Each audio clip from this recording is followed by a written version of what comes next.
This is oxytocin. This is a neuropeptide that I've been doing a lot of research on recently. It's basically responsible for trust. It's responsible for loving other people. It's responsible for feeling connected. 5% of the population does not produce oxytocin. They are known as psychopaths because they literally cannot feel empathy for another person. This is the chemical reason we can actually feel empathy. We can actually care for other people. Young love, remember that? 17 years old, maybe you're 14 years old, and you're just thinking this person is the greatest person ever, and you're never going to be without them, and oh my God, and I hate to be unromantic about it, but it's really just a lot of oxytocin running through your bloodstream.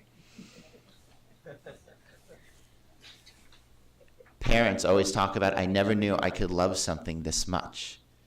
Again, I hate to be horrible about it, but huge amounts of oxytocin running through. And why wouldn't there be? Children are not easy, right? When a shark is born, it's swimming and hunting, ready to go.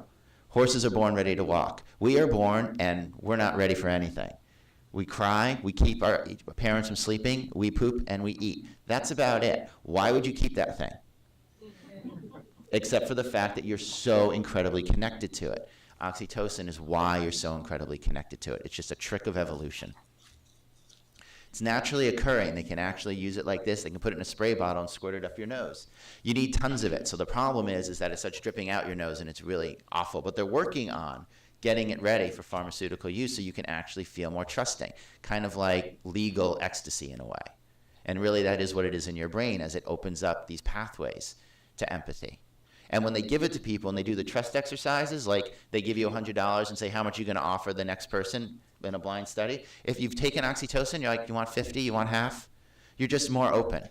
You're more ready to share. You are more trusting. We kind of believe this is the state of nature. This is who we are at base, which is why we have a culture. And that we kind of channel this through athletics, through competition, into a safe way. And this is cortisol release. Cortisol is the stress hormone, fight or flight. And we think this is the basis of who we are. But we've only got half the story. Because this is just as natural. The taking care, the reaching out for each other, that kind of empathy. It's what oxytocin is in our brains for. It's why we evolved to have it. For more information about PADS and the Athlete Development Summit, visit us at www.pads.org.